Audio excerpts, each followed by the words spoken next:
Hello, hello. Hello. As per usual, I shall try and just see how long it takes for people to say that they can actually hear me, and if there's any other issues with the stream.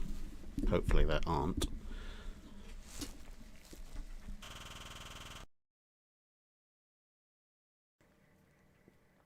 Okay. Hopefully people can hear me as well. That's somewhat useful. Right, so to answer the first question, why did the name of the stream change about 5 minutes ago from the Patreon dry dock to brief general naval chat? That's basically because I've taken the executive decision to reschedule the Patreon dry dock live stream for tomorrow evening. And, well, there's a very good reason for that, which I shall now explain. That reason being, I have spent the last 2 days, as some of you who follow the Twitter account might know, I've spent the last 2 days filming in Portsmouth aboard HMS Warrior. And that was exhausting because you have to start filming at 6. So you can imagine getting up significantly earlier than that. And then being in the dockyard afterwards, and then the drive back. I literally got in 15 minutes ago, and yeah, I'm shattered. So I was going to do my best, but then as I sat down, I realised, looking at the question list for the Patreon live stream, even if I just stick a Iron Brew IV into my veins, there is no way on this planet I'm going to be awake in 3 or 4 hours' time. So unless you want to watch me slowly descend into further madness in the space of about probably an hour and a half, 2 hours before I just collapse off screen, it's in no way healthy to do the Patreon live stream tonight. I've rescheduled it for tomorrow evening. So that it will still happen this weekend, just not tonight.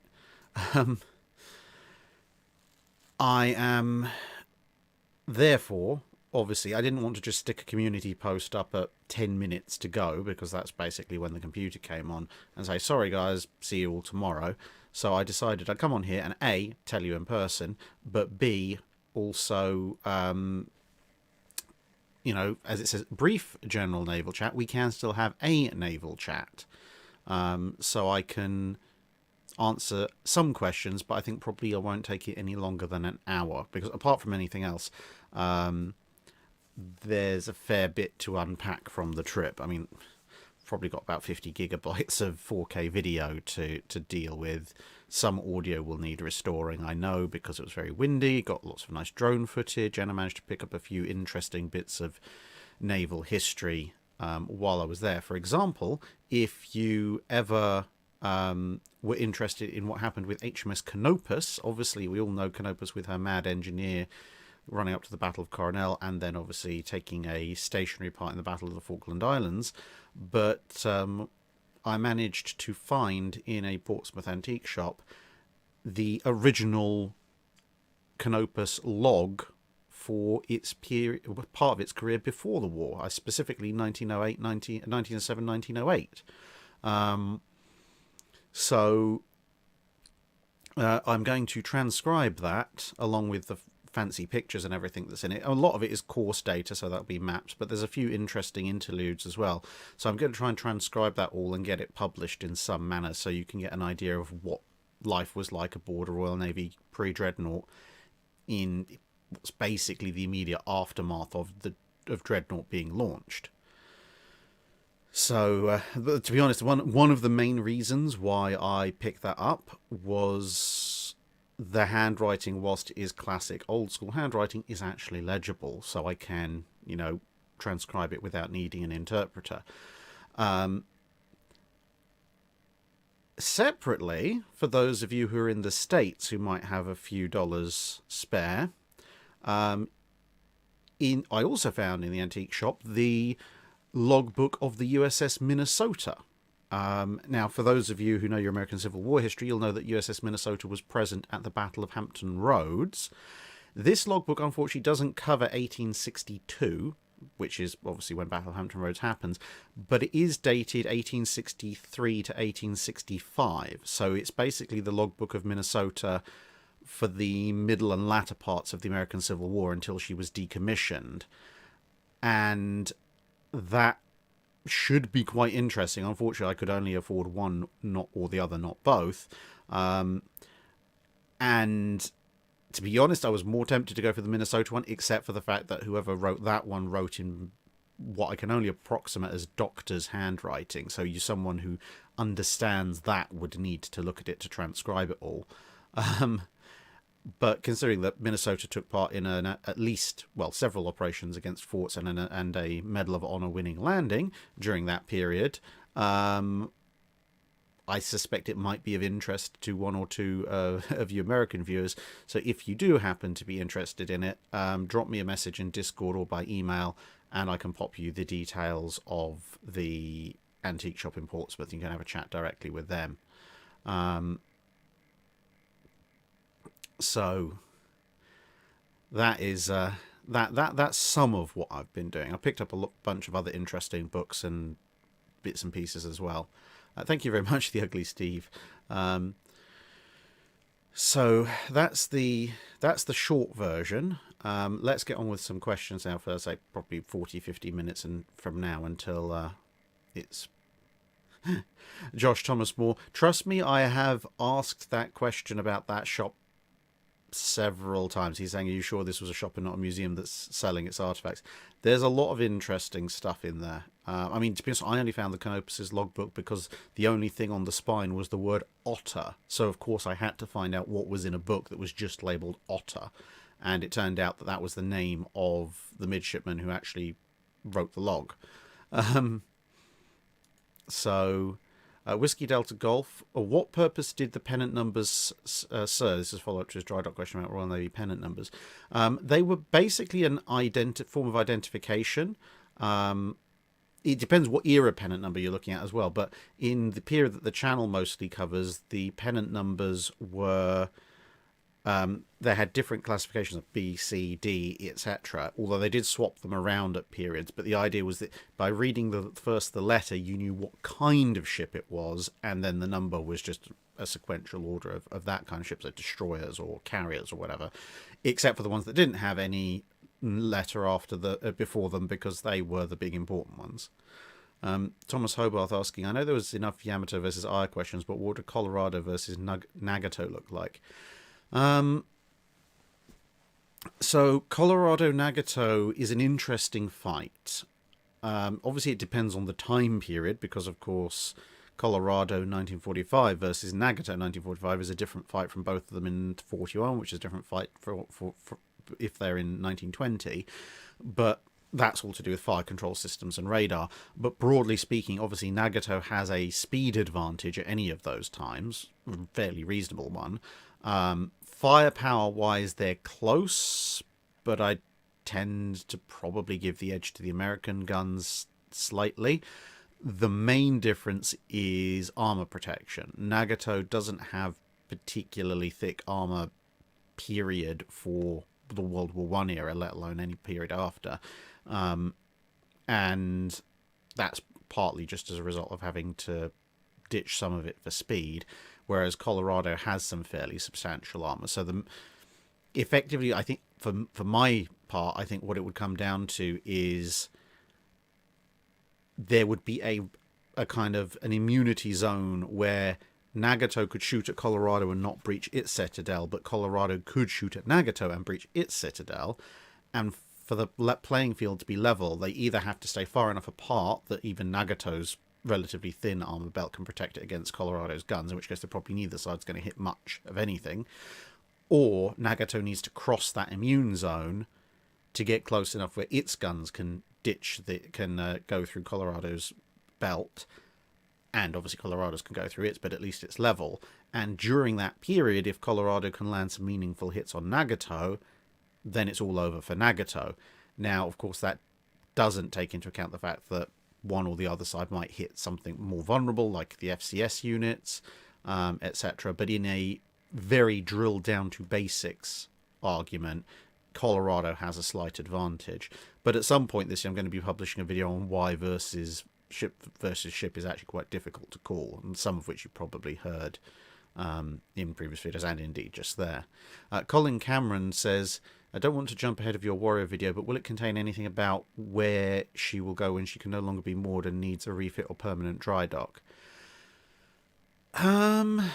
Potentially. I'm still going to be in further correspondence with the National Museum of the Royal Navy, but the video on Warrior is going to be everything from her conception, why she was built, through to her actual build, people's reaction to her career, her second career, and then her rescue, renovation, and how she is as a museum ship now. William Kiefer asks, what's your overall opinion about the entire evolution of the Roman-Byzantine Navy? Roman-Byzantine Navy. It's a bit mixed, to be honest. The Roman Navy is, in my opinion, if you look at it from a period of, I guess, when Rome decides it's even going to have a navy in the Punic Wars, through to what you could broadly characterize as the, what would you call it? What you could probably characterize as the end of the Roman period, if you want to call the fall of Constantinople in the Middle Ages the end. It waxes and wanes quite considerably. So my opinion of it tends to vary based on what time period we're looking at, because some parts of it are really bad. Some parts of it are literally, even more so than medieval naval warfare or even Viking naval warfare. Large parts of Roman naval history is, we are terrible at being sailors. We are just going to fight a land battle at sea and we're going to force everyone else to do it. Which, yeah, okay, technically it's a viable tactic, but it's also, from a seamanship perspective, an absolutely awful one, because the minute anyone can outsail you or the wind gets up and the storms get you, you're a bit stuffed. Then they go through periods where they're actually pretty good at sea. Then they're forced to be good at sea, especially in the Eastern Empire Byzantine period. And for a while they hold dominance, but I think, to be honest, their downfall is pretty much the reason that the whole Eastern Roman Empire - Byzantine Empire has its downfall, is they just keep losing little bits of territory, and eventually they're facing off against opponents that are bigger and more well funded than they are, usually because those opponents have taken all the bits that the Romans used to use to be big and well funded themselves. So no matter if they've got individually technologically superior ships and Greek fire and everything else, there's only so much they can do past, if you're outnumbered 10-1, if you have like a superiority in a 3-1 fight, you still die.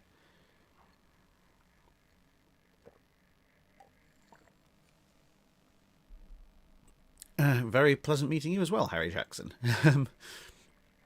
Thomas Hope asks, what was the best and worst name for a battleship and warship in general? To be honest, I think, well, there's two ways of looking at it. You've got the bellicose style, names that will strike a degree of fear and or awe in anyone, regardless of what nationality they're from. So Defiance or something like that is a pretty good name.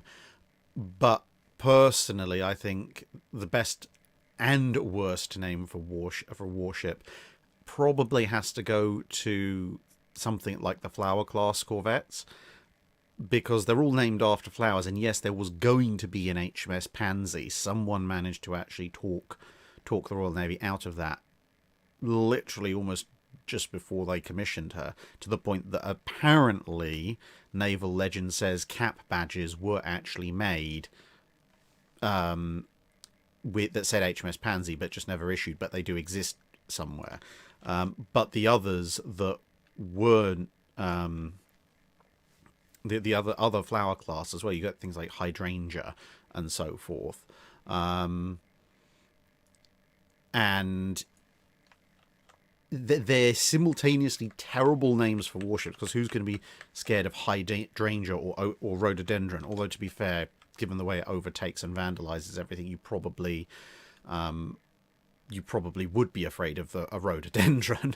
But yeah, generally they're very, very uninspiring names right up until you're a submarine. Then you really are in trouble. If a submarine comes after you, well, no, if you're a submarine and a Flower class corvette comes after you, then you learn to fear that ship, even if that ship might have the otherwise most hilarious name in all of existence. Animal 16365 says, if you and Dr. Clark were transported back in time before the Battle of Jutland, who would command which fleets?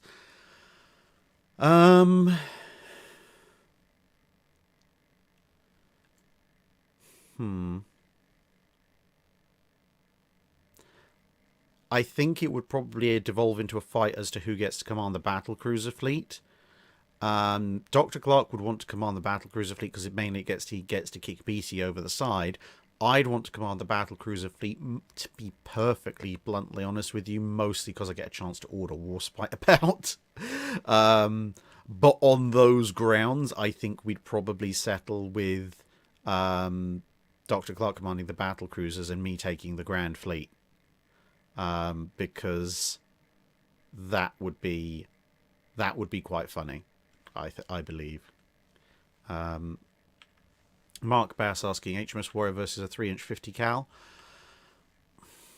That's a good question, actually. I mean, Warrior is 4.5 inches of iron backed on teak, backed on another 1/2 inch to 1 inch of iron hull, backed onto more teak. And obviously it depends on the range. I'm just trying to think, 4.5 inches of iron, translating that into Krupp. I mean, 4.5 inches with all that backing translated into approximate Krupp thickness is about 1.5-ish of Krupp steel equivalent. Which is, okay, it's only just about splinter protection in the World War II era. But it's also barely anti-destroyer proof, so actually at any respectable range, that might actually be 3-inch proof. Point blank range, obviously a 3-inch can just lay down a hail of fire, which is gonna deal massive amounts of overall damage to Warrior. But in terms of can it actually penetrate Warrior's armor, possibly not. Actually, of course, Warrior's 68-pounders. I mean, they might go through something that's carrying a 3-inch 50 cal if it's a destroyer, but most things that are carrying 3-inch 50 cals are going to be much bigger than that. So Warrior would end up losing the fight. And of course, AA shells are just going to splatter all over it.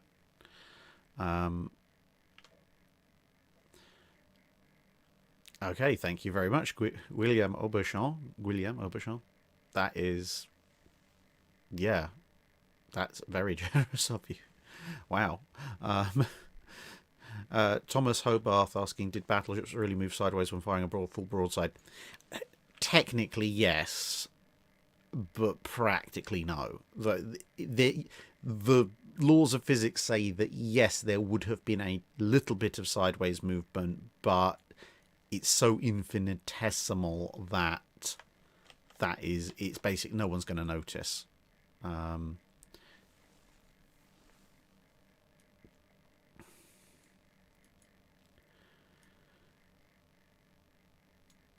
Knight 6831 says, does 8.2 inches of total belt armor and 6.1 inches of total deck armor seem excessive for a ship of Taiho's size? I've come to think that to fix Taiho, armor would need removing. It depends on how you're laying that out. I mean, 8.2 inches of total belt armor for World War II, having a thick belt on your carrier, yes, is pointless. Although that is something of a retrospective concept, bearing in mind that even the Essex class had a degree of belt armor, because when they were being designed, and bear in mind the Essex class were designed and ordered, the first ones at least, and built in a number of cases, or started to, not fully completed, but started to be built before the US joined World War II. So pre-war, although that's obviously pre-39 for Britain and Germany and etc., and pre-41 for Japan and the US. Pre-war carriers, they did think and were thinking in terms of, what might happen when it comes to that ship, that carrier, ending up in an engagement with anything like cruisers, etc. So some belt armor would be needed, but 8.2 inches of belt armor, that probably is excessive. I mean, the problem is 8.2 inches or whatever. It sits in a very awkward place when it comes to armor thickness, especially in World War II, because it's nowhere near thick enough to stop capital ship shells of that period. At which point, you might argue it's dead weight, it's pointless. It is sufficient to stop 8-inch and 6-inch shells of the period, but it's also massive overkill to stop those. 6-inch armor would probably belt armor would probably do the trick. So at that point, roughly, you're carrying 2.2 inches of useless armor. It doesn't meaningfully contribute to your ability to withstand cruiser grade gunfire by all that much, except at the most point blank of ranges, at which point you're probably dead anyway for other reasons. And it doesn't help in the slightest to resist capital ship gunfire, so why bother? In a lot of cases, it's basically, if you're looking at a World War II ship design, you either want 6 or just over 6 inches of armor to render you cruiser proof, or you just forget armor, or you go for broke and try and design something that can stand up to 15 and 16-inch gunfire. The deck armor, on the other hand, that kind of depends on where that deck armor is distributed. If you've got a 6.1-inch flight deck, then yes, that's massive overkill and a bit pointless, and is also going to really lead to horrendous stability issues. But if you've got, say, 3.5, 3 or 4 inches of flight deck armor, and maybe the other inch or 2 is distributed on hangar deck or as a splinter deck below, then it's not necessarily quite so bad. BK Zhong asks, you mentioned a Lion design in the Lion class not built video that was around 1,000 feet long and displacing almost 100,000 tons at full load. How would it have fared against the Montana? It would basically depend on what range the engagement is taking place on, because that Lion design, aka the 1945 Battleship, was spec'd. It was designed around a spec that basically said, here are the current threats to ships at sea, which included things like potentially dropping tall boys on them. And here's a bunch of threats that we speculate might be faced soon by ships at sea, which included, if a supersonic spin-stabilized tall boy bomb wasn't bad enough, a rocket-powered version of the same, basically a Fritz X on steroids. Actually, no, even a Fritz X is a glide bomb, so, I don't even know at that point, what on earth do you call a rocket-powered tall boy other than complete and utter destruction? But if such a thing came to pass, they had actually thought about this and planned for this, and the spec was design a battleship that can stand up to those threats. And the 1945 Battleship looked at it and looked at it and looked at it, and they went, there is no human way we can do this and have a conventional battleship. So the idea was extremely thick deck armor. Basically deck armor strong enough to withstand these kinds of awful threats. But in order to support that weight of deck armor, because obviously the deck takes up a lot more space than the belt, a lot more area than the belt does, they had to make the battleship massive, hence the 1,000-foot length and the 100,000-ton displacement. And they still had to trim down the belt armor. The belt armor was going to go way, way, way down to kind of ambitious heavy cruiser levels. At which point, if such a ship then faced off against a Montana, if the Montana decided to duke it out at a very long range, so that the shells are dropping in on the deck for the most part, then the 1945 Lion is going to win, because Montana, short of knocking out both of its radar, because it probably would have taken a Vanguard style fire control system, so unless the Montana managed to destroy both of its separate redundant radar controlled fire control systems and the backup optical systems, this would be precious little the Montana could actually do to scratch it. Whereas if the Montana closed the range to a point where it's able to score belt hits more often than deck hits, well, then at that point the 16-inch shells are going to blow straight through the side, now the 1945 Battleship is basically helpless. Grimtooth asks, have you spoken to Chieftain about doing a collaboration on DD tanks and similar? I haven't spoken to him. Well, I have spoken to him, period, but I haven't spoken to him recently about that. But I do have plans to ask him at some point in the future to do a collaboration where we talk about where tanks and ships crossed over. I wasn't actually thinking about DD tanks and similar. I was actually going to maybe think of asking him about going over some of the times where tanks and ships fought and who won. And much as I hate to sound clickbaity, the answer might surprise you. Oh dear, that was awful. That was truly awful. I do apologise.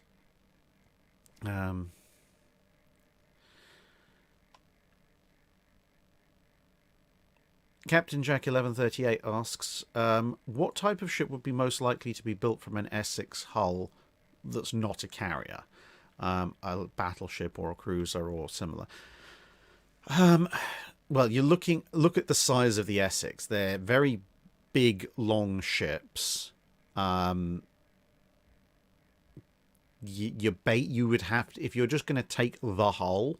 I mean, if you take the hull without any modifications and just go, right, we're going to put it on main deck level, then and obviously not do a carrier and stick guns on it, then by the amount of armor that it's carrying, you just make a very big cruiser. But if you're just going by, we have a hull the shape and size of an Essex hull, but we can modify how much armor we stick on it, etc., then a battleship. It's got the power plant of a battleship. It's got the hull size of a battleship. You just need to upgrade the armor and then obviously convert all the internals for big guns.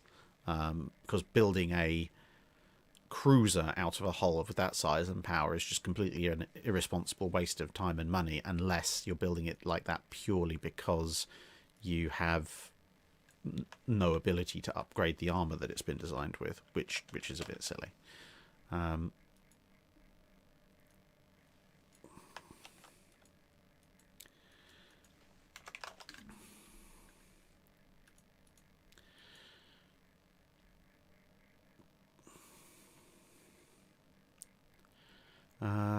Dun, dun, dun, dun, dun.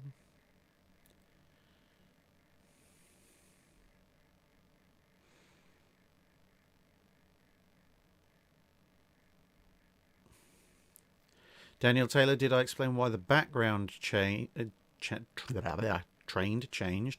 No, I haven't explained why the background changed, but I will now, if you like.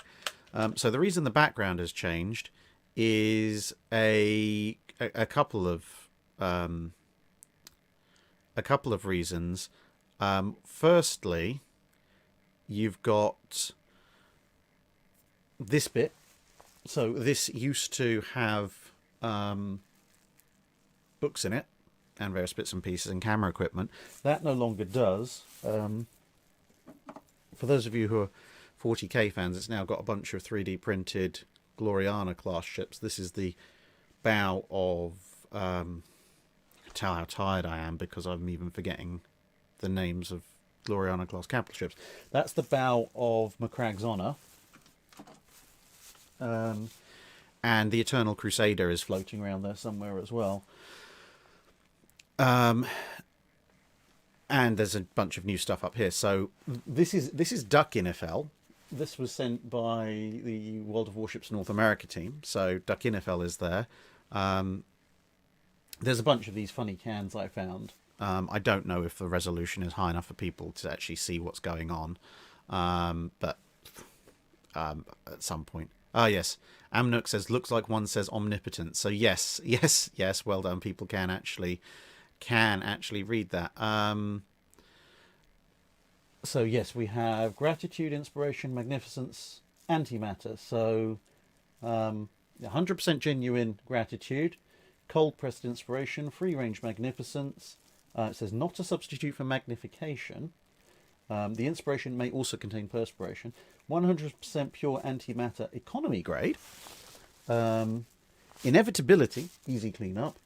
Actively cultured intelligence. From a secret spring in the Ozarks, immortality will never expire, and wholly unadulterated omnipotence. So, yes, those are my amusing little cans of supplies. So, yeah, I did a little bit of a reorg there. There's also a BC-303, Stargate BC-303 there, Gould Attack Mothership there.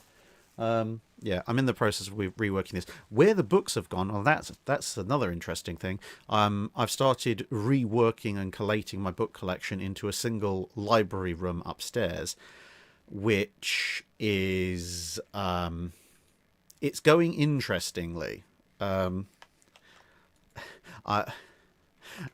I've put up enough bookshelves at this point and reorganized the books up there, and then looked at the floor and realized that the floor has started to not buckle but realign itself a little bit. So I'm going to have to be a little bit cautious and possibly invest in a prop or two. Theoretically, I should have probably made the library downstairs, but I don't have a room downstairs that I can turn into a library. So that's what's happening there.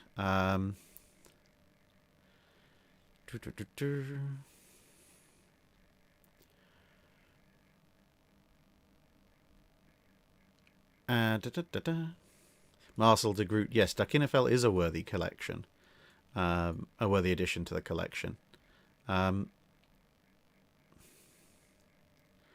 Yuri Sensuna, you don't have an ISD figure. I do have actually several different ISD figures, couple of figurines. A couple of them are small. I've got one fairly big one that's about 1.5 foot long, but that's in the other room. And to be honest, it's so large it would dominate any shelf I put it on. So I haven't put it out yet until I can find a place where it can go.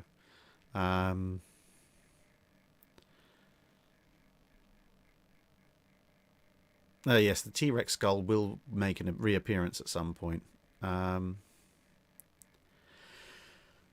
Gingerfest asking if I need a Drakinifel decimal system. No, I have my own rather eccentric way of classifying where my books go, but I like it because I know where all my books are at that point, and if I don't know where a particular book is, I can very rapidly find it by association. So if for example, I need to find a book on fireships, I don't know exactly where that is. Well, I know that I have a section on the Age of Sail, so I'll look for that. Then I think, fireships are earlier in the Age of Sail, so I look near the beginning of that section and I will find it, because the Age of Sail section is on its own and it's arranged in roughly chronological order. Thomas Embleton, do you have the Executor? I've got a little Executor that's like this big, which came from a game that very closely resembles X-Wing, but predates it and isn't it. I can't remember for the life of me what it was at this point.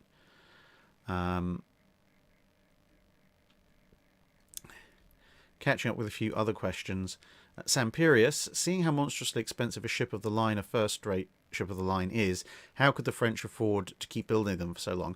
Because France had a lot of money, it had a lot of people, and during the Napoleonic period it also had most of Europe at various points, or at least a good chunk of the western part of Europe, and Napoleon was not shy about raiding people's coffers.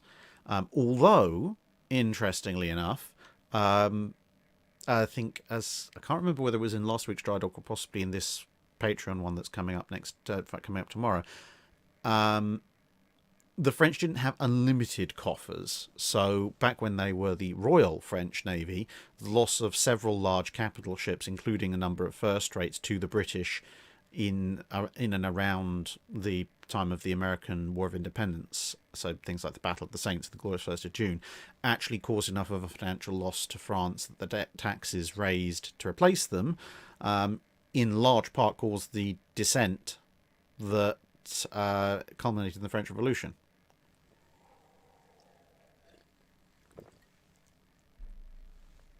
Let Musashi Play asking, how did the fast diving back on the U190 work? That's a very complicated question. I am really not equipped to answer in my current state and in a dry dock live stream. But if you ping me that on Discord or via email, I will make sure to include it in a video where I talk about U-boats.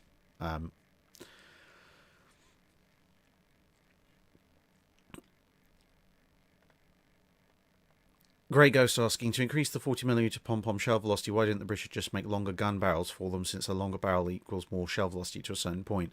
Well, to a certain point, yes, but it also makes your installations heavier. Your mountings have to be strengthened to deal with it. You have to have the right kind of charge, because if you've got a short charge, then you actually might end up with some problems relatively quickly, at which point you're basically redesigning the entire thing. I mean, the pom-pom did go through a number of design iterations. The original flavour pom-pom, immediate post-World War One, was a much, much, much less capable weapon than the early 30s pom-pom, which was in and of itself a less capable weapon than the high-velocity pom-pom that we eventually know from World War Two. And to be honest, if you extend the barrel of the 40mm pom-pom enough to get a significant velocity boost out of it, you've basically created what near enough as makes no difference as the Bofors 40mm anyway, possibly with better feed status, but given the weight of quad and 6 times Bofors mounts, I absolutely dread to think what the weight of an octuple lengthened pom-pom would be.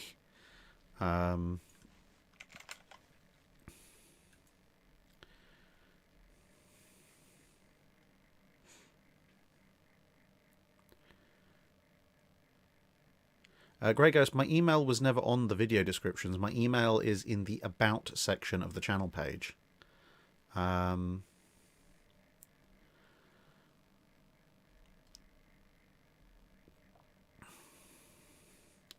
Jake Miller's also pointing out, yeah, a longer barrel makes the gun heavier, which is going to slow it down. Which, if you're mounting for a quad or an octuple pom-pom, is powered and weighted and balanced for the current version, you're going to have to do some serious modifications to get it to work with a significantly heavier gun. Thomas Hobart asking, if you could save one ship from Operation Crossroads, what would it be? Probably Saratoga. Because it is a real shame. You have Saratoga, out of the entire US pre-war carrier fleet, Saratoga, Ranger, and Enterprise survive, and they all end up being scrapped. Meanwhile, we have, 4 at least Essexes?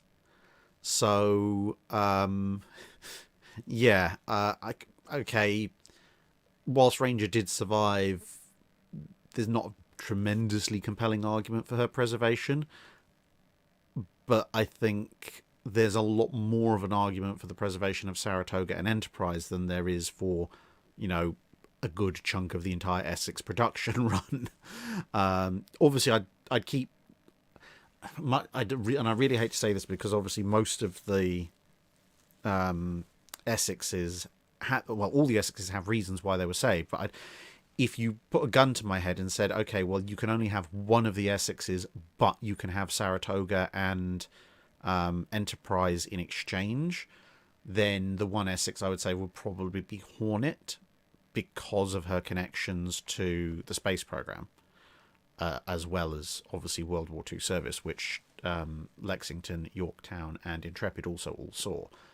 But a lot of the reason for the Essexes surviving is because they were around long enough to make it into an era where people actually cared about preserving them, as opposed to poor old Enterprise and Lexington, which Enterprise Enterprise and Saratoga. Enterprise almost made it to be preserved. They just couldn't quite sort it out, and Saratoga obviously got nuked.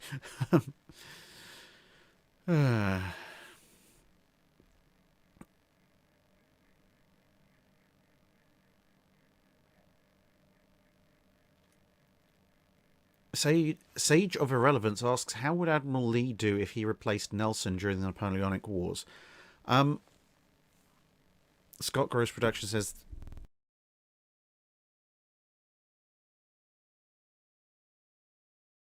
now I know why has been lying on it, which is really annoying. Just give me a sec. I have a feeling, though, that without the printer cable on it, it shouldn't be buzzing. But I have a feeling with this current situation, I think it's actually to do with my new lighting system. Because I can hear a buzzing as well. I'm just trying to cycle through the lighting settings. Now, I can't hear a buzzing from the light now, but it's very bright and hurts my eyes. But maybe the sound is better now. I think that's just because it doesn't like. I have a feeling this light doesn't like being stepped down in voltage to be being less bright. So I might just have to I might just have to live with a very, very, very bright. You still hear a buzzing?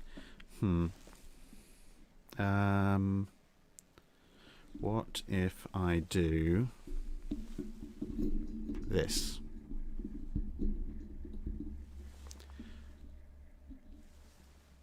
Is that any good? Okay. Apparently I just have to suspend the cable away from everything. Weird.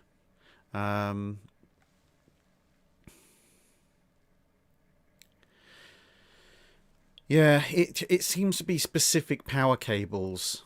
I don't know, or not even power cables, because it's the printer data cable. I don't know why, but specific data cables, when they're near this audio cable, seem to be a problem. I have actually got a shielded audio cable here that arrived in the post yesterday, but I don't know.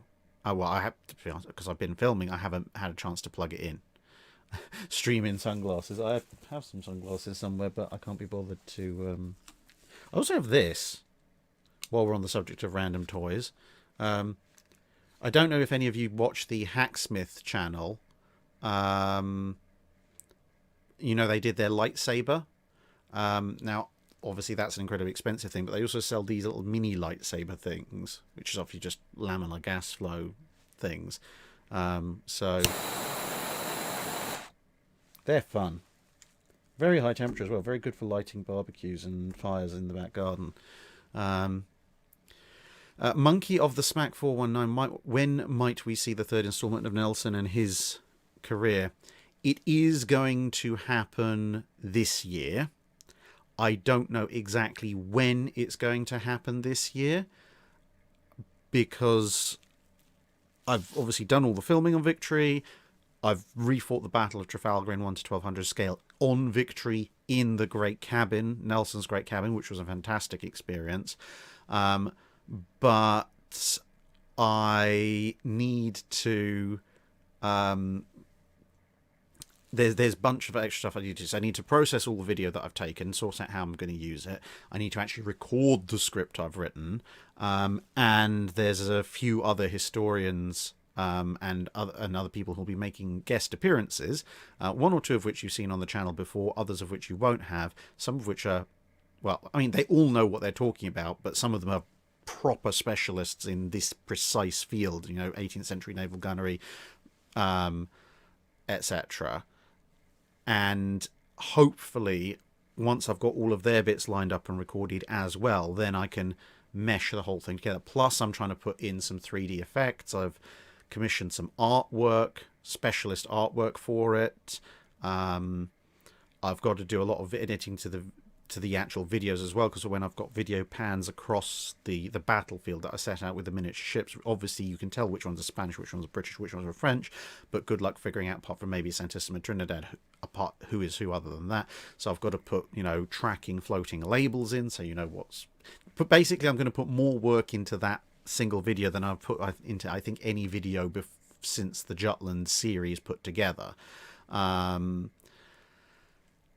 which point... Yeah, whether that's going to be August, whether that's even going to be October, maybe for the actual Trafalgar anniversary on October the 5th. It will be by October the 5th, come rain or shine, but how soon before or whether it's going to be on October, I don't know.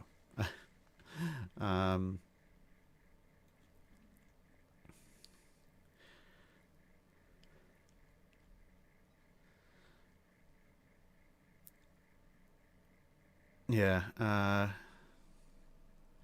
Right, so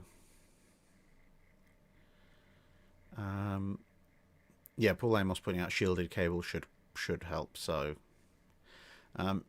Juicy Sushi-san asks, would the French have been better off building 2 copies of Strasbourg rather than the Richelieus? Yes, kind of. The Richelieus are a lot more capable than Strasbourg, but as you point out, they could have built them faster. So in terms of actually having them in service, yes, 2 Strasbourgs, instead of building Richelieu and Jean Bart, they might have actually then had 4 Dunkirk-Strasbourg class ships in service rather than 2 in service and 2 things that are partly complete. So practically speaking, yes, but obviously in the long-term strategic, no. But it's basically if you apply, I guess, hindsight, knowing that war is going to break out in 39. Christian Slot Hulk, how would the Battle of the River Plate have been different if Cumberland had been a week out of refit when Force G encounters Graf Spee, i.e. if Cumberland had been present? I mean, Graf Spee probably would lose the fight straight up, as opposed to people endlessly arguing about it, because Exeter's 8-inch shells proved that Graf Spee was vulnerable to 8-inch shells, and Cumberland brings 8-inch guns to the fight and an extra hull for Graf Spee to shoot at. So historically, Graf Spee was quite often shooting with part of her main armament and or her secondary battery at Ajax and Achilles to keep them away from getting close enough to launch torpedoes and to get their 6-inch guns to a range where they could be effective, and sparing some of its attention for Exeter.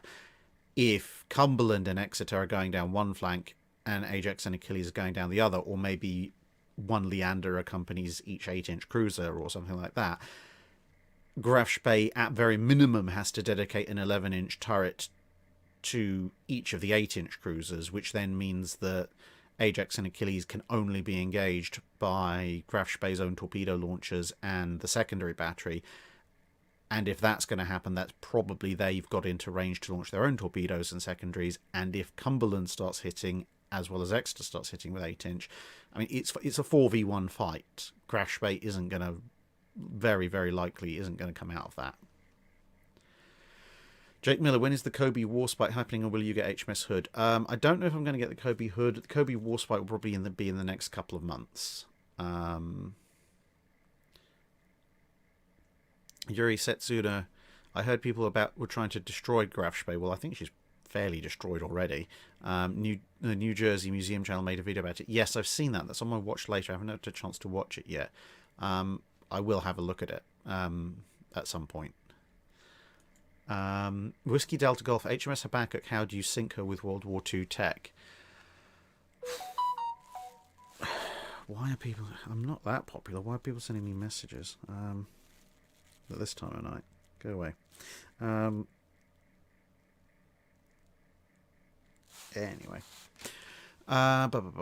Habakkuk, sinking Habakkuk with World War II tech. I mean... just if you're the Germans, keep hitting her with Fritz X's. If you can get a Fritz X into a position, if you can get a flight of bombers with Fritz X's out to where she is, large amounts of explosive applied liberally deep in the ship will probably total her.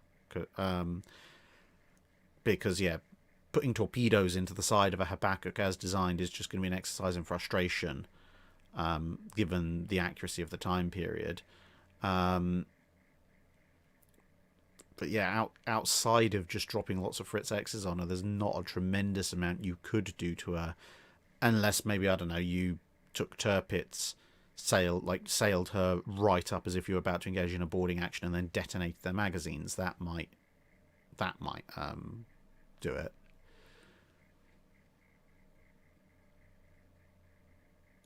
Good to hear you're on is fine, the legacy. Hen Bolo, what's your favourite SCP? What is my favourite SCP? That is a good question. There are many good ones to choose from.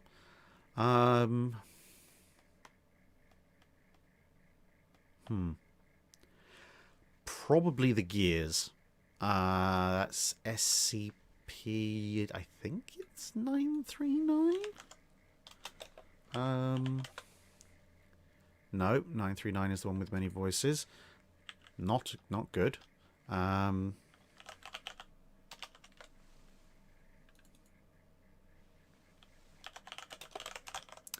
What is it called? SCP-914. I think it's that one. Is it 914?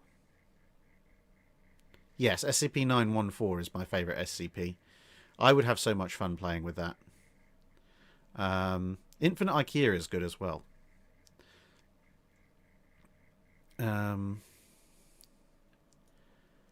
IKEA, some of the proposals for SCP-001. Captain Seafort, you previously mentioned a planned video on the loss of HMS Victoria and the damage control lessons learned from her. Do you have similar videos for other ships, Audacious, Ark Royal, etc.? I'll probably do them at some point. I do have a slightly extended 5-minute guide to Ark Royal, but so far I don't think I've done, apart from maybe Captain, I don't think I've done many videos where I've looked extensively at the loss of the ship and the damage control lessons learned from it yet, but I will do in the future. There's a lot of things I need to do in the future, but I mean that's the wonderful thing. There's plenty of things to do. Thomas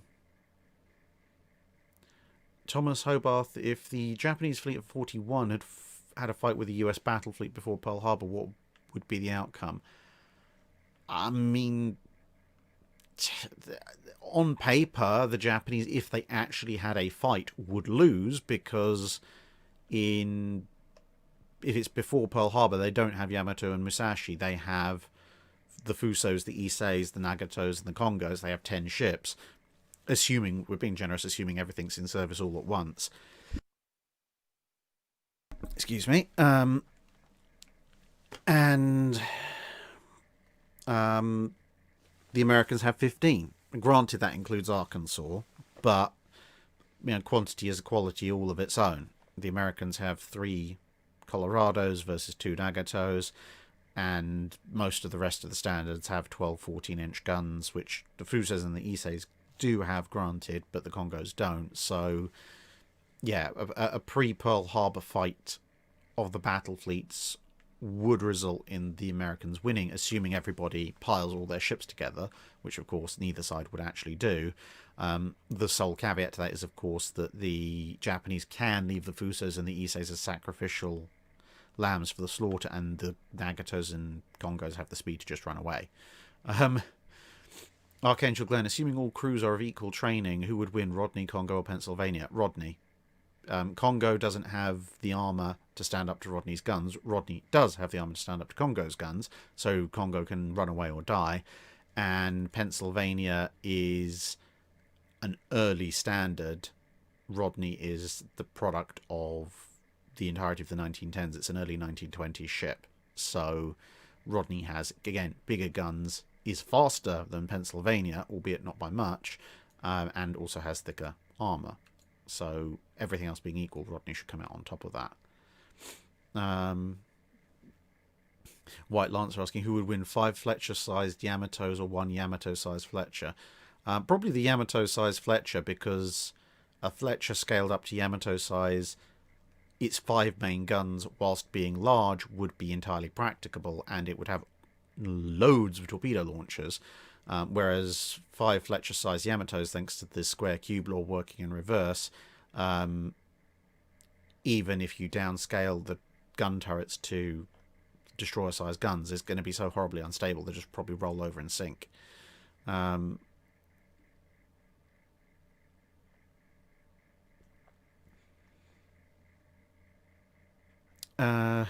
See, Potter, you have 2 new puppies. Excellent. Well, you must send pictures. Everyone loves puppies.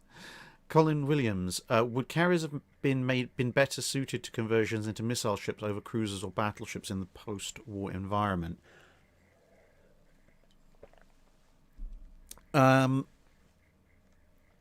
No, not in the immediate post-war environment, for one very good reason: vulnerability. Cruisers and battleships are more heavily protected than carriers, and thus, if you're going to be storing large amounts of missiles aboard, you have at least a modicum of protection against most incoming stuff. Whereas carriers, if you turned a carrier into a missile conversion, into a missile carrier, I guess, you'd basically be turning them into the equivalent, as vulnerable as the escort carriers were in World War II to a torpedo or bomb hit, i.e. they just go pop.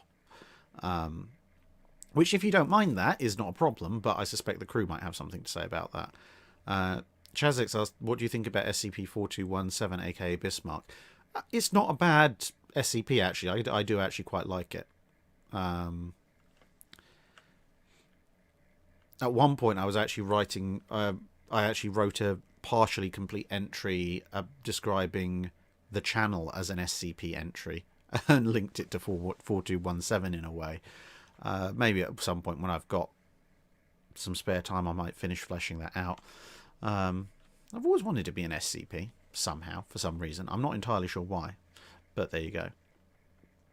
Frank Sposato says, you and Dr. Clark have to sacrifice both your channels to bring any 4 ships into the world as museums. Would you do it? Second extra challenge, they cannot be Royal Navy, but can include Australian and Canadian. Much as I'd love to, unless I got to control those museum ships, I would have to decline, because right now my channel is my job. So I'd effectively be making myself penniless and homeless. Which would, I mean, yeah, great, everyone gets to enjoy 4 museum ships. I don't really fancy living on a curbside.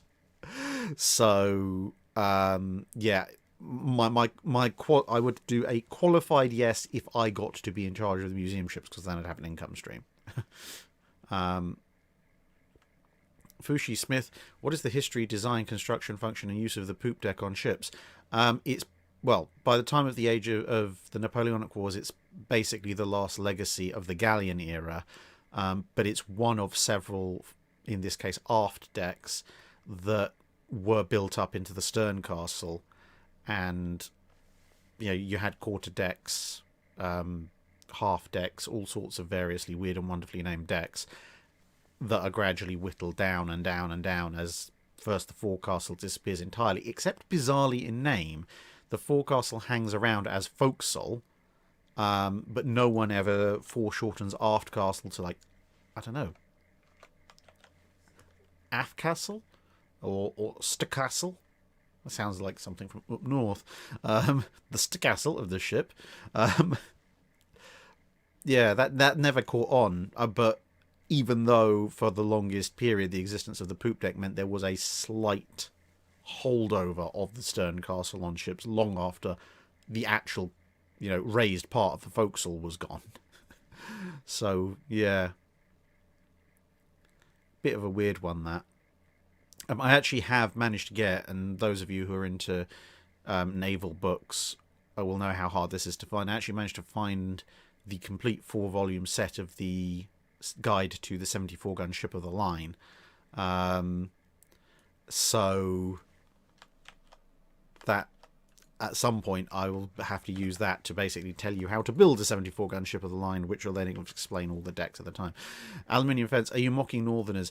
Since my very, very dearly beloved grandfather comes from the Yorkshire-Lincolnshire borders, which is where my father's side of the family has basically been since... What the... Well, apparently Alexa is reminding me of nothing. Anyway, but yes, anyway, considering... Okay, you're reminding me of nothing a second time. That is entirely unhelpful. No, as I said, my grandfather's family their links to the Yorkshire-Lincolnshire border areas go back as far as the Domesday Book, and yes, I have traced that genealogically. They were there from Anglo-Saxon times and before down to my grandfather's time when he moved south for work purposes, so mocking northerners would basically be insulting myself at this point. Yes, I don't have a northern accent, but I pretty hilarious enough when I did the what was it, the Ancestry.com DNA test, not only, actually, let me call up the results, I'll be able to tell you exactly what it said. Nagato says, can I just put the sea mine in the jar? I would do, except the jar is slightly too large to fit on a Kallax shelf.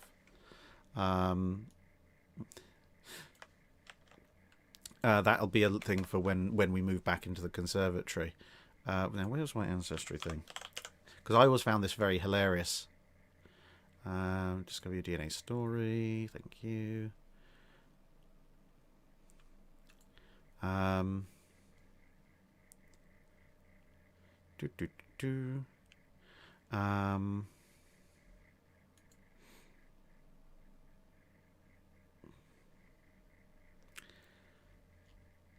Yes, here we go. My Ancestry DNA story.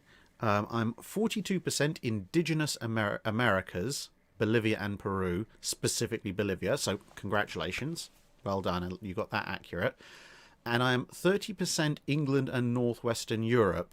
But not only am I 37% English, Northwestern Europe, I am specifically, and this is slightly scary considering, it's a DNA test, very specifically Yorkshire and East Midlands, and more specifically from that, West and South Yorkshire and Derbyshire and Lincolnshire overlapping area, which is basically a, what's that, probably a 20 or 30 by 10 mile overlap area, which is exactly geographically where my paternal family has been living for a millennia, which is frankly terrifying, that they can work that out from DNA.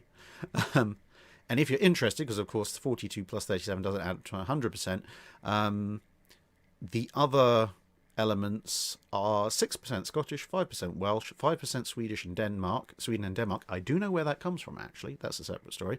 2% Basque, 1% Spanish. So thanks, conquistadors. Not entirely purely indigenous South American. 1% Cypriot. I don't know.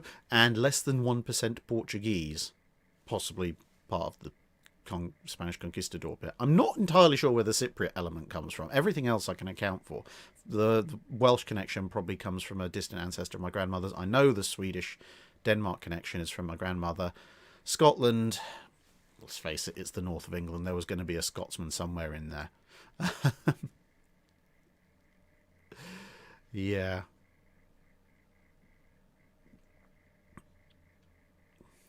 I'm a bit of a mixed bag.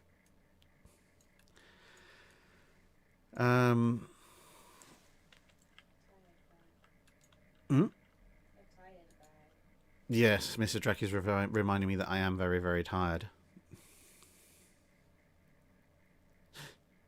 If someone can make sense of my DNA, then, well, good luck to them, frankly. Sherman117 asks, how do you think Italy would do in the war if they got German 15-inch guns and shells and the Germans got Italian 15-inch guns and shells? Given the Italian luck and the fact the German shells had a high dud rate, they'd probably then, with the Italians' hilariously accurate fire control system, they'd probably start hitting everything, and then the shells would not work. So you just end up with a bunch of 15-inch holes in the side of things and a lot of very careful duds, because that's the way the Italian luck generally seems to run in naval engagements. But, semi-plot armor for the Royal Navy aside,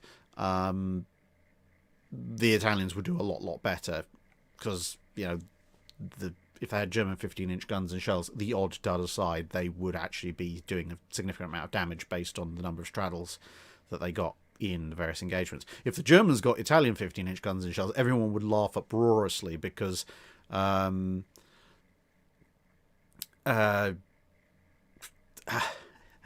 Can you imagine Bismarck with Italian 15-inch guns at the Battle of Denmark Strait?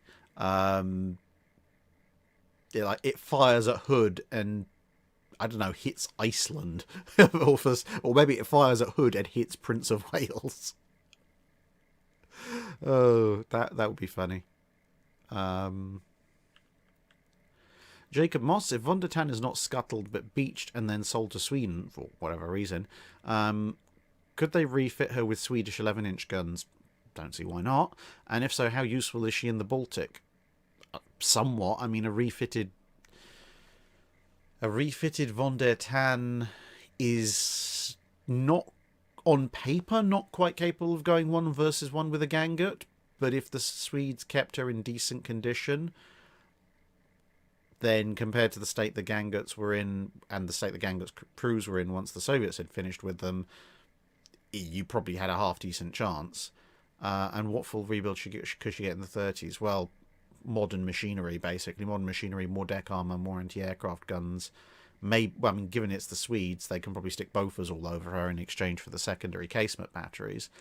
Give the Scharnhorst a bit of a worrying time. It would make the Kriegsmarine assessment of let's not attack Sweden hold even more weight.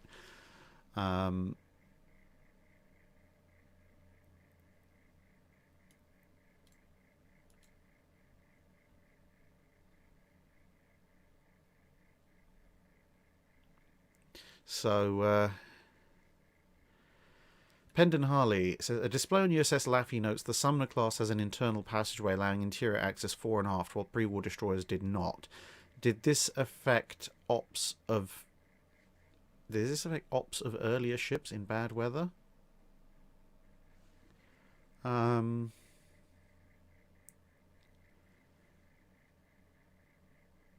don't know what that quite means, but I mean, just generally taking the general point, I mean, obviously it is going to have bulkhead doors so that you don't end up flooding the entire ship if one end of that passage gets water ingress. But it would allow in terms of damage control and rough weather, it would allow a ship like the Sumners to redistribute men and equipment much more quickly. As opposed to older ships where you'd have to be going up and down and up and down and up and down to access individual compartments. So it would make you somewhat quicker on the draw for damage control, but in terms of bad weather, you'd have the bulkhead doors closed along that passageway anyway, and hope for the best, because no one wants to have on a warship wants to have a complete full-length 4.5 passage with unimpeded flow in bad weather. What you might be hearing in terms of thinking it's crickets, it might be the fan of the computer, which for whatever reason seems to be struggling a little bit. Aluminium fence, did Mrs. Drac explore Warrior with you? No, because I'd say I was there very early, so I was doing the filming myself. But Mrs. Drac did get to go on Warrior later on. Masada 1911, any chance of you doing a Curler with USS New Jersey? Now that my America trip does seem to be on, yes, I'll be spending a couple of days there in April.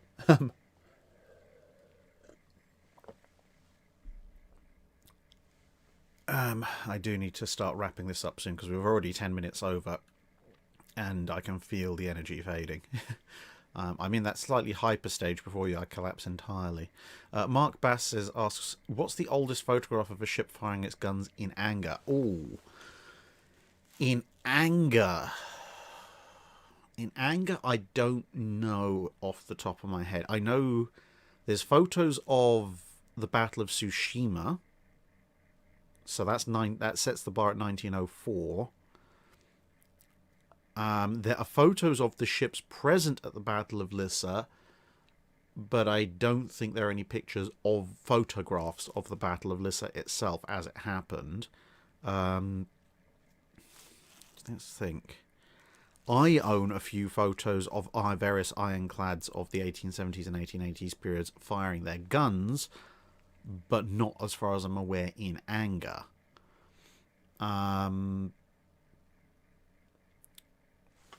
Yeah, so that I know of, I would say Tsushima, but I'm entirely happy to be proven wrong on that.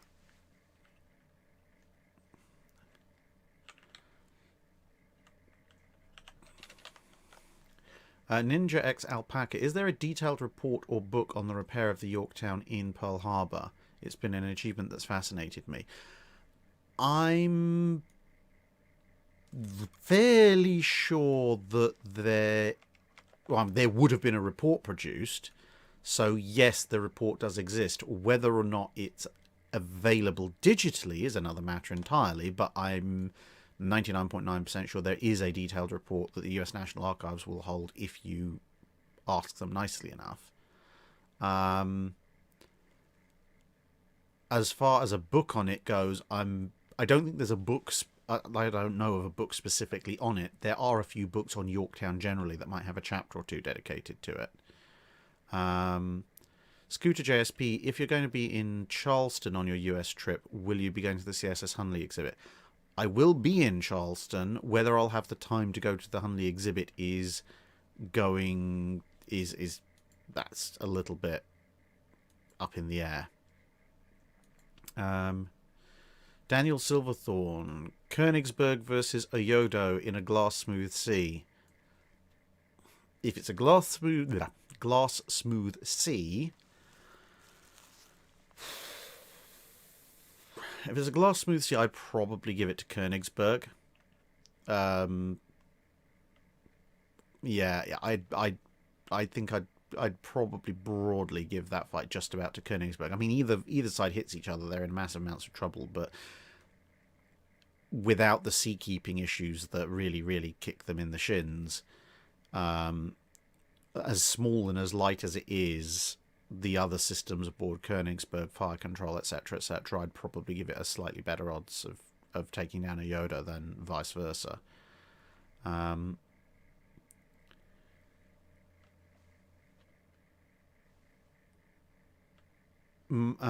So people asking, will I visit this, that, or the other on the America trip? At some point tomorrow, I will be updating the website, drakenfell.co.uk, with a page that has the details, the public details of the trip, which at this point is going to be basically dates and where I'm going to be in terms of which ships I'm going to be on, and then over February I'll populate that with a bit more detail about like is there a planned meetup on this ship, where is it, when is it, etc. So yeah, we'll have to we will work on that. Colin Williams, how much would the designs of Iowa and Montana change if the 16-inch 56 gun was developed in time for them, and would Montana be armoured against our own guns? I'd say good luck. Good luck armouring. I mean, the 1656 has somewhat significantly better armour penetration. Iowa wasn't technically even armoured against her own guns, so I don't think anything about Iowa would change other than she'd just have even more firepower. But Montana, they could do it, I suppose, but it would effectively become Long Tanner in size, but without being Long Tanner in speed, to get the displacement to armour it against its own guns.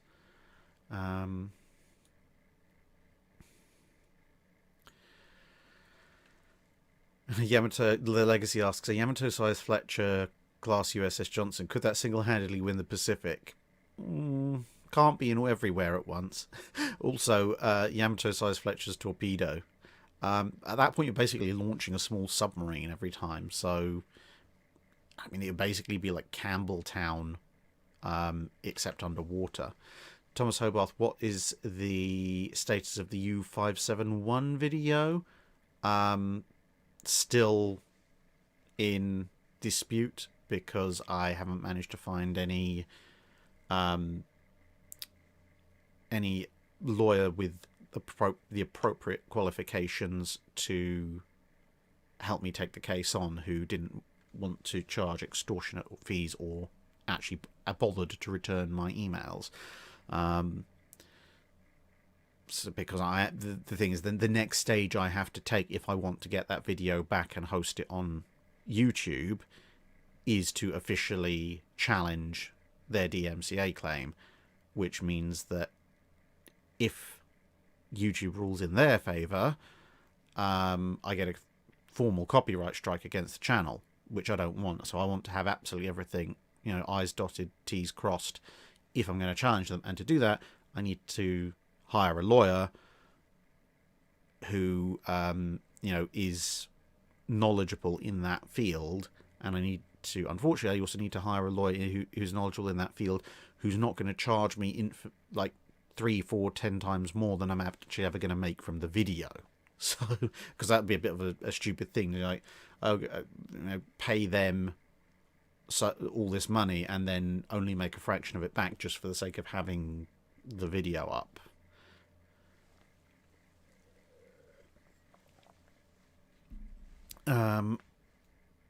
Archangel Glenn, I know she isn't open, but on the trip to the US, would you consider stopping in Houston to see Texas? I do hope to see Texas. I need to drop a line and renew contact with them. I was talking with them middle of last year, as you know, because I did the an update video to the one I did when Texas was 104 years old. But I need to drop a line to them at some point to work out when Texas is moving and where she's going to be when I'm in the area, and if I can visit her at that point. If I can, fantastic, but it's probably, of all the ships I'm going to visit, it's the one that's kind of got the question mark over it, because it could still be in its original position, it could be in the process of moving at that point, it could be in the dry dock, and any of those intervals, whether or not I can get on it or near it, is going to depend on what's going on. My ideal dream scenario would be Texas is in dry dock by late April, and the dry dock is happy to let me go and see her, because then I can do all sorts of camera work and drone footage literally around her top to bottom, which would be absolutely awesome.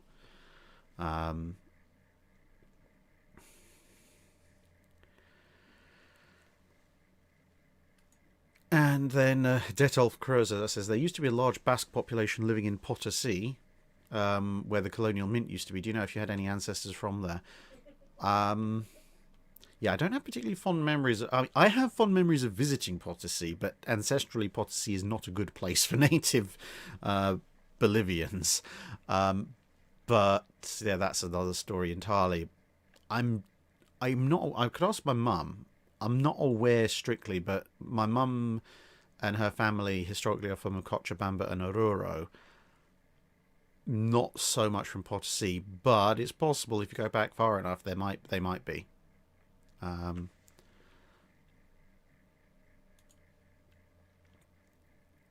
Okay. Okay, it's 2018.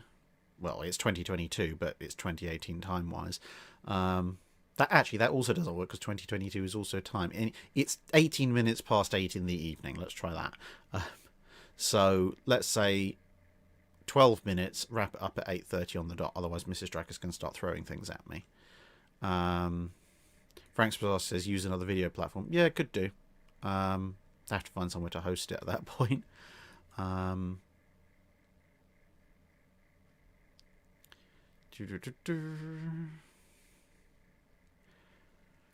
Yeah, I mean, the trip to the States is going to be basically what I was going to be my 2-week trip, except in 3 weeks. So there will be breaks.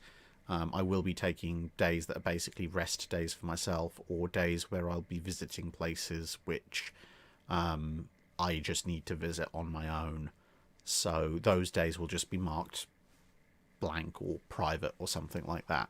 So you'll know which days I'm on ships and you can come and find me, and which days you won't know where I am. So you hopefully won't find me. Otherwise, I'll be very worried. Grey Ghost asks, could the Conte de Cavor rebuilds have managed to replace the main guns with 4 dual 15-inch turrets, or would they be too heavy? They'd be too heavy. I mean, 12 to 15-inch, it's a 3-inch jump.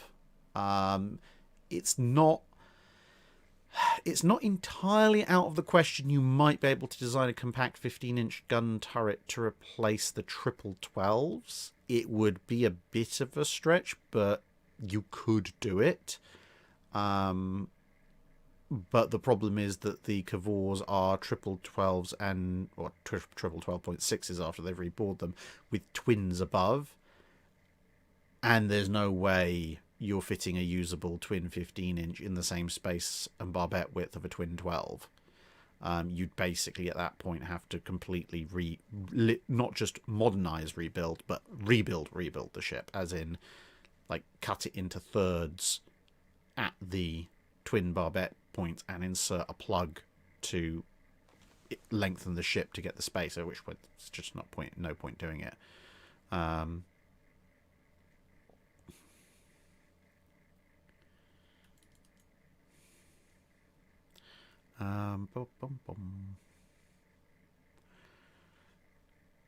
Trevor Hart, is U571 video available on any other video sites? Not at the moment.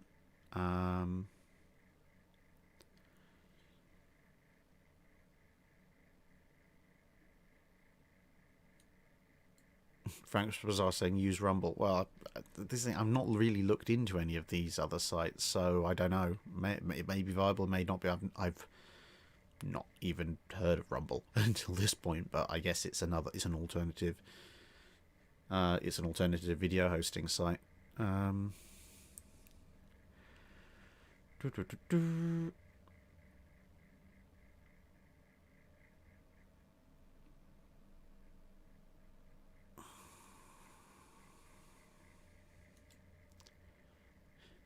Please, it says, please tell Mrs. Drack we appreciate her letting us have your time.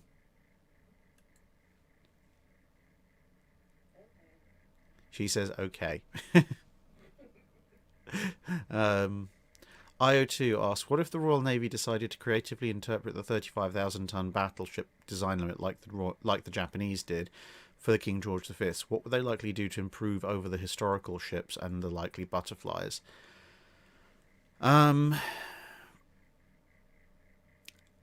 If they're going to if they're creatively interpreting it the way the Japanese creatively interpret it, I mean, they're not going to build Yamatos, but you might end up with something more closely resembling the later Seine editions, like 1942 editions of the Lions.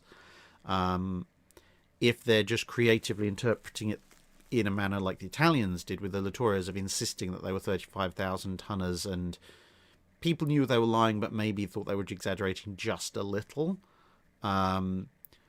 then who knows? You might, because at that point, it's the Royal Navy who are insisting on things like the 14-inch gun limit. So the minimum spec, if they're just gonna slightly go over and pretend they didn't, the minimum spec would be the 12-gun King George V with 3 quad turrets. Anything more than that is either going to be just making them faster, or they're going to start breaking gun caliber limits and so forth, at which point, yeah, if they're doing Japanese style, they might as well go with, basically a 1942 line, a 45,000-ton, 30-knot, 3 triple 16-inch gun design, because they can churn those out at a fairly reasonable rate.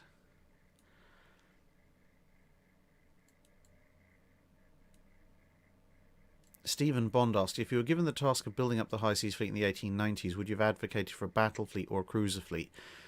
It depends. If I've got hindsight, I'd argue for a cruiser fleet, because the Royal Navy will be perfectly happy with that, especially once they get round to building battle cruisers. I mean, they won't be entirely happy, but without a battle line to threaten them, they'll probably just be like, whatever, we'll just build more cruisers and battle cruisers. Colin Cameron, could the Portuguese be in your DNA be the result of the world's oldest alliance? Possibly, but the military history of my English ancestors doesn't tend towards deployment in those kind of areas. They either ended up obviously being in the north fighting the Scots a lot, or occasionally fetching up in France. I know one of my ancestors was in the army that went to Agincourt, and in a very, very cunning move managed to sign himself in twice and got paid twice for a while until they caught on, because he was cunning like that.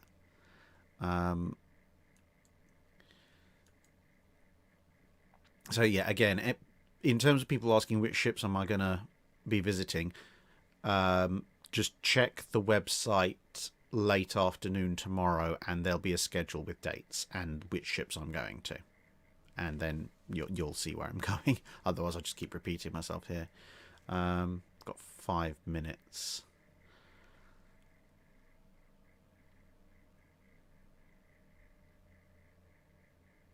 What's that? Thank you very much, George Newman.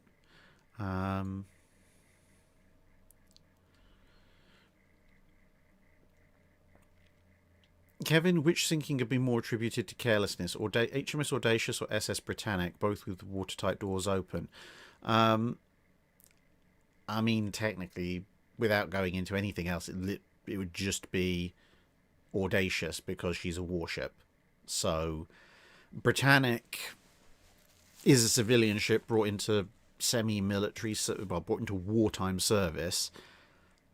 But at that point, you can make a certain amount of excuses, well, not excuses, but reasoning why they might not have been completely on top of things as far as watertightness goes. Whereas Audacious, it is a full-on warship. It's in the fleet. They know the risks. They know the hazards. They should have done better.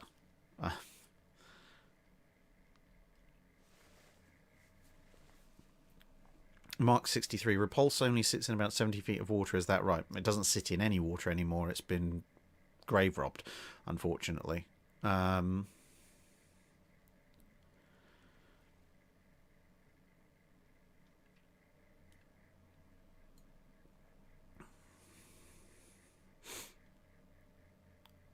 Ooh.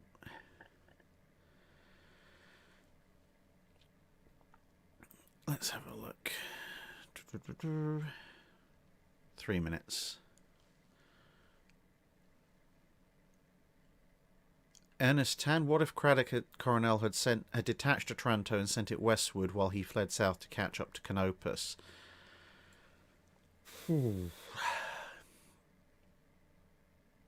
That would be a very interesting one. If Otranto's going one way and everything else is going the other way, so Monmouth, Good Hope, and Glasgow,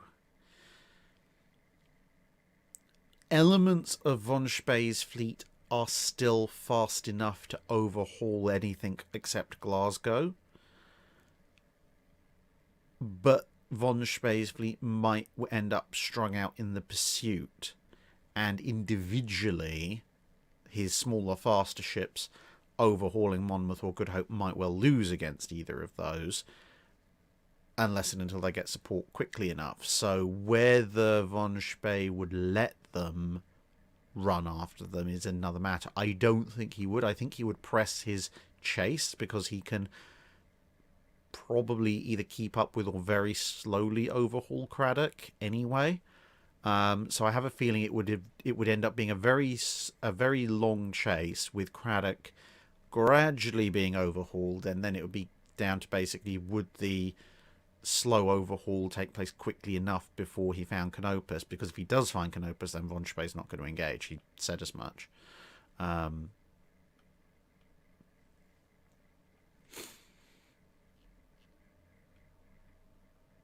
And final question, final two questions, let's say. And one observation. Peraham says at the time no one really thought a battleship could be sunk so easily by a mine. Audacious sinking put panic into navies around the world. Kind of.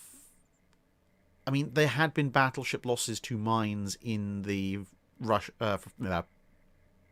Russo-Japanese War, so they knew that was a possibility. Originally, dreadnoughts were another matter. But still, they knew that capital ships could be sunk by mines in one way, shape, or form. And still, when you've been hit by an explosive, you should get all your watertight doors shut ASAP. And to be honest, if you're sailing in dangerous waters, you should have them shut anyway. It was a bit of carelessness.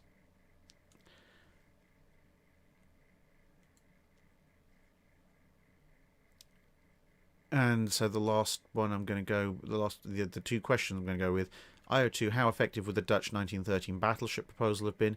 Depends on doing what. in World War One, they're obviously not going to do anything because the Netherlands managed to stay out of it. If you're talking about World War Two, well, by World War Two, they, like everything else built immediately pre-World War One, they're going to be obsolete. So,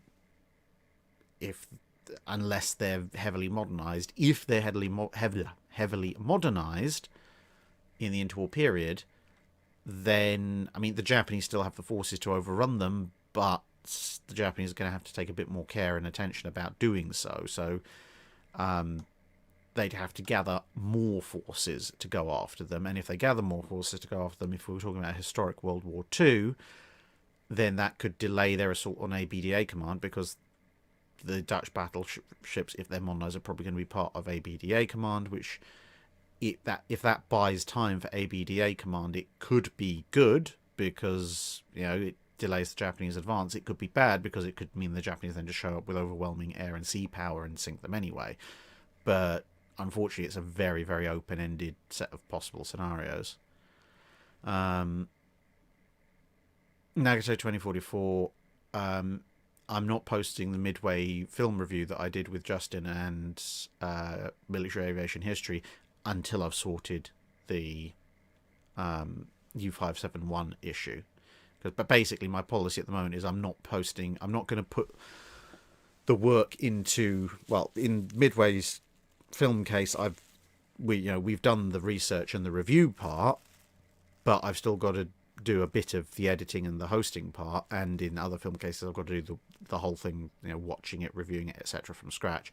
And I've decided I'm not going to be putting the time and the effort into those kinds of things until I know I've got something, you know, in my corner that means that some idiot in a suit can't just roll up and go, no, this is mine, copyright claim, and then refute all the existence of fair use and review.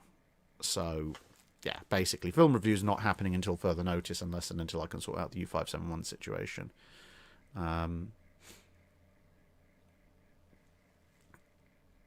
So, that, Aluminium Fence Justin is the guy, yeah, he's the guy from the Zero videos.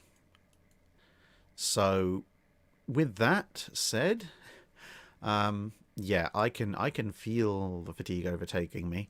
So I will actually see you, hopefully, most of you hope to see you tomorrow when I actually do the Patreon dry dock, which will be at 8 o'clock in the evening. And that will be, as normal, Patreon questions first, the Alt History Patreon questions, and then following on with basically what we're doing at the moment. So, that's that. Thank you very much, everybody. Hope you enjoy the Warrior video that's coming out soon. Well, I say soon. It'll probably be... it'll be maybe March-ish. Maybe I'll host it for while I'm away in the States. But yeah, there'll be the Warrior video coming out this side at this half of the year. Trafalgar video second half of the year. And maybe Mary Rose and M33 videos as well at some point this year. So that should all be fun. And there's other ships I'm visiting as well, obviously. So see you all later. Bye-bye.